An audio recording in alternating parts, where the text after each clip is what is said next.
जय हिंद साथियों। 78 साल पूरे हो चुके हैं। 78 साल आजादी के 78 साल पूरे। 79th ईयर में हम लोग प्रवेश कर चुके हैं। आप जानते हैं जो पतंगे छत पर उड़ा रहे हैं लोग और सूरज ढल रहा है, आपको मेरे पीछे दिखाई दे रहा है सूरज ढल रहा है। ये जो सूरज ढल रहा है, ऐसे ही सूरज उन अंग्रेजों का अस्त हुआ था जो कहते थे कि हमारे साम्राज्य में कभी सूरज अस्त नहीं होता। और इन छतों पर पतंग उड़ा रहे हैं। ये जो आप चार ध्यान से देखेंगे तो आपको पता चलेगा ये एक आजाद माहौल है, एक आजाद देश है जिसके अपने लोग हैं, जिसका अपना क्षेत्र है, जिसकी अपनी सरकार है। और ये ऐसे हासिल नहीं हुआ है। इसे हासिल करने के लिए बहुत कुर्बानियां, बहुत संघर्ष, न जाने कितने बलिदान इस धरती ने मांगे, दिए हैं, हिंदुस्तानी ने दिए हैं, तब जाकर ये दिन नसीब हुआ है।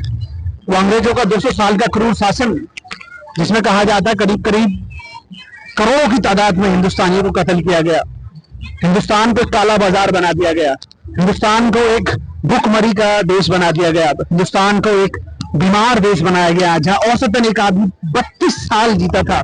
हैरानी होगी आपको कि औसतन एक आदमी 32 साल जी रहा है हिंदुस्तान में। ये हाल था अंग्रेजी हिंदुस्तान का, अंग्रेजी भारत का। और जिस वक्त एक लंबे संघर्ष के बाद जब हमारे फ्रीडम फाइटर्स ने अंग्रेजों से देश को वापस लिया, आजादी हासिल की और डंडे मारकर इस देश से भगाया, अंग्रेजों को भगाया, तो जब उस वक्त देश उनको मिला, वो ऐसा नहीं था जैसे आज हम देख रहे हैं। एक सुई से लेकर हम एक सुई भी नहीं बना सकते थे, ये हमारी हालत थी। तो आज हमारे सामने जो देश है, जो खुशहाल है, आज हम देख रहे हैं बड़ी तादाद में, ये बड़ी कुर्बानियों के साथ हासिल हुआ है। अभी जो हासिल हुआ है, अब इसके मायने क्या है? इसके मायने बहुत सारे हैं। एक बार पंडित जवाहरलाल नेहरू ने, देश के पहले प्रधानमंत्री पंडित जवाहरलाल नेहरू से एक पत्रकार ने पूछा कि आपको जो देश मिला है, जिसकी उम्र पर बहुत बड़ा डाउट है, जो ज्यादा लंबे समय तक नहीं चल सकता है, जो एक आम चुनाव भी पूरा नहीं करवा सकता है, जहां कई धर्म और हर धर्म सैकड़ों जातियों में बटा हो और सैकड़ों जातियों में अपने अपने एक जो रीति रिवाज है वो कायम है। इसके अलावा वर्ण सिस्टम मौजूद है। इसके अलावा हजारों की तादादों में आदिवासी हैं जो कबीलों के रूप में जंगलों में रहते हैं। और गरीबी और अमीरी के बीच में अंतर बहुत ज्यादा है। कुछ मुट्ठी भर अमीर लोग हैं, लेकिन गरीबी का स्तर बहुत ज्यादा है। आप कैसे संभालेंगे? आप इसको खत्म कैसे करेंगे? क्योंकि अधिकतर हिंदुस्तान गरीब है, कृषि बहुत ज्यादा पिछड़ी हुई है, एग्रीकल्चर सेक्टर बहुत ज्यादा बैकवर्ड है, इसको कैसे इंप्रूव करेंगे?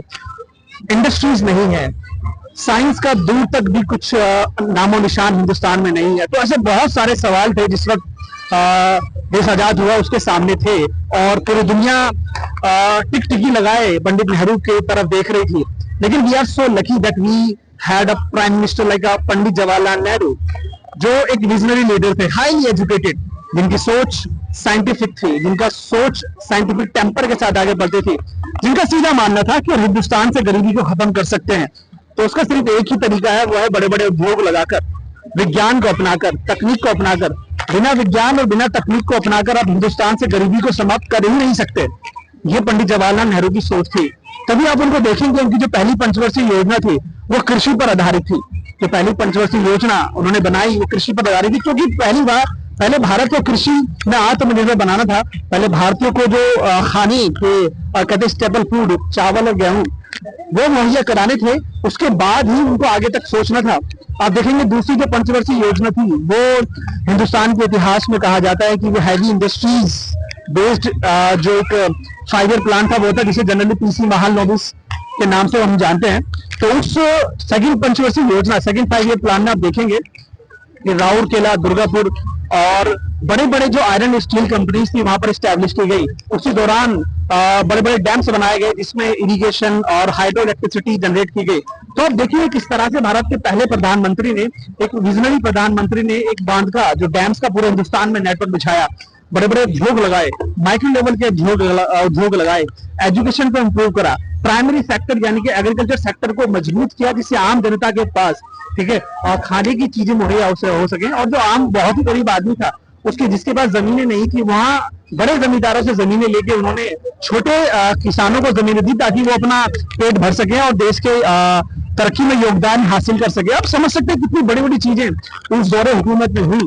और उस पहले प्रधानमंत्री यही नहीं रुके, जब उनसे कहा गया कि आप इतने बड़े जनमानस को, जिसकी आबादी करीब 30 करोड़ से ज्यादा है, धर्म बहुत ज्यादा है, जाति में बहुत ज्यादा बटा हुआ है, वो कबीलों में बटा हुआ, कैसे संभाल के रखेंगे? तो नेहरू ने साफ कहा कि हिंदुस्तान को अगर एक बनाकर रखा जा सकता है तो सिर्फ एक ही तरीका, वो है भावनाएं और लोकतंत्र, डेमोक्रेसी। तो डेमोक्रेसी में एक डेमोक्रेसी है जो पूरे हिंदुस्तान को बनाकर रख सकती है, और डेमोक्रेसी में जो विश्वास आम लोगों का अगर पैदा कर दिया जाए तो डेफिनेटली पूरा हिंदुस्तान एक रहेगा।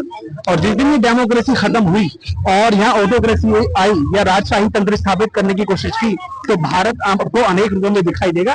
ये बिल्कुल सीधा सीधा उनका मानना था और ये हकीकत था।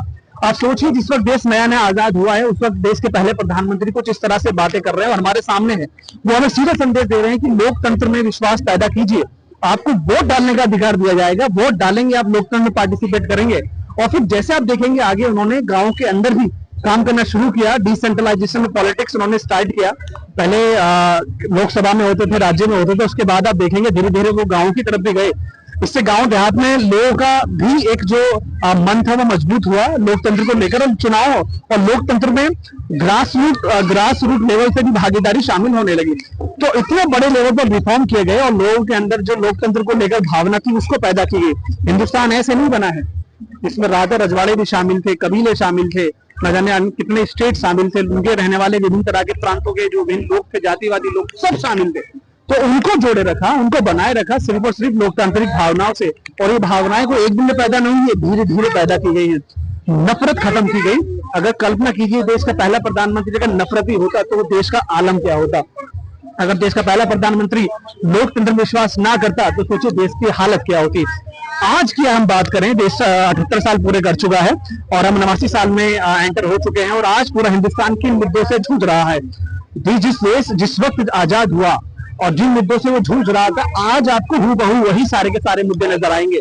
आज रोजगार के लिए युवा सड़कों पर है, लाठियां खा रहा है, एक सरकारी एग्जाम समय पर पूरा नहीं हो रहा है और उसके लिए वो कई वर्षों तक का इंतजार करता है। किसानों को आज भी एमएसपी नहीं मिली है, उनके उपजाई फसलों का आज भी उपयुक्त जो दाम है वो नहीं मिला है। आज भी वो खाद के लिए लंबी लंबी लाइनें लगा रहे हैं। जवान आज भी संघर्ष कर रहे हैं। सही खाना, सही पोस्टिंग, सही रिक्रूटमेंट, अग्निवीर को आप जानते ही बताने की जरूरत नहीं है। इसके अलावा पहलवान भी सड़कों पर हैं। मैं कहता हूँ हर वर्ग सड़क पर है, आज संघर्ष कर रहा है 2 वक्त की 2 जून की रोटी के लिए। ये हालत है। और सबसे बड़ा दौरे, आप इस दौरे हुकूमत की कहानी आप जानकर हैरान हो जाएंगे, वो है वोट चोरी। खुलासे हो रहे हैं। और राहुल गांधी के द्वारा दिया गया जो खुलासा, जो सेंट्रल बेंगलुरु की एक सीट थी, ठीक है, महादेवपुरा, उस महादेवपुरा में किस तरह से 1 लाख से ज्यादा फर्जी वोट हमने देखे। और ये 1 लाख से ज्यादा जो फर्जी वोट थे उन पर अंदाजा लगाइए 545 लोकसभा सीट और 4000 से ज्यादा विधानसभा सीट। अगर हकीकत में इनका सर्वे हो जाए तो पता चलेगा कि भारत में किस कदर की चोरी हुई है। और ये वोट चोरी रुकनी चाहिए, चोरी से बनी सरकारों को दिखना चाहिए। बेशर्मी आज के दौर की सबसे बड़ी निशानी है। जो जितना बड़ा बेशरम होगा उतना ज्यादा वो पावरफुल होगा। ये दौरे हुकूमत की कहानी है और इसका पर्दाफाश जो हो रहा है वो श्री राहुल गांधी के द्वारा हो रहा है। तो थैंक यू कहेंगे कि अंग्रेजी हुकूमत में एक दौर था, गांधी था जो अंग्रेजों से लड़े, और एक आज के दौर में हमारे पास गांधी है जो ठीक है नफरत के खिलाफ है, जो सांप्रदायिकता के खिलाफ है, जो झूठ के खिलाफ है, और सड़क से लेकर संसद तक वो आम जनता की आवाज उठा रहे हैं। देश को ऐसे विजनरी नेताओं की जरूरत है, ठीक है। और ये आप देखेंगे कि सवाल अगर सरकार से पूछे जा रहे हैं तो किस तरह से टोल मटोल किए जाते हैं। सवाल अगर सरकारी एजेंसी से पूछे जा रहे हैं तो वो किस तरह से घुमा फिरा कर, ठीक है, सवालों के जवाब दे रहे हैं। उनको डिफाइन करने के लिए कैसे सरकारें बीच में आ जाती है, बड़े हैरानी वाली बात है। तो कुल मिलाकर ही सर आप देखिए कि पहले प्रधानमंत्री का विजन क्या था, देश से गरीबी खत्म करने का विजन क्या था, देश को आत्मनिर्भर बनाने का विजन क्या था, और आज के दौर हुकूमत की जो राजनीति है उसका विजन को आप देखेंगे, अगर आप कंपैरिजन करेंगे तो आप जानकर हैरान हो जाएंगे कि 70-78 साल पहले का भारत और आज के भारत में क्या बदला है, क्या नहीं बदला है। तो ये कहानी थी 78 साल पूरे होने की खुशी में, यानी कि 15 अगस्त 1947, और आज है 2025, यानी कि 2025 में हम प्रवेश कर चुके हैं। और समझिए और सोचिए कि आने वाले अगले साल हम क्या करने वाले हैं। क्या फिर वही जो पिछले काफी सालों से हो रहा है, किसान भी सड़कों पर, पहलवान सड़कों पर, जवान सड़कों पर, छात्र सड़कों पर, क्या वही आने वाले सालों में फिर से देखना चाहते हैं? अगर नहीं देखना चाहते हैं तो उठिए, आवाज उठाइए, अपने अधिकारों के बारे में बोलिए, सरकार से सवाल कीजिए, और करना चाहिए, ये आपका फर्ज भी है। चलिए आज सिर्फ इतना ही। शाम भी हो रही है, धीरे धीरे सूरज ढल चुका है और 15 अगस्त की शाम हो रही है। अब एक नई तरंग, नई आजादी के साथ, नए तराने के साथ आपसे मिलेंगे अगली वीडियो में। तब तक के लिए शुक्रिया।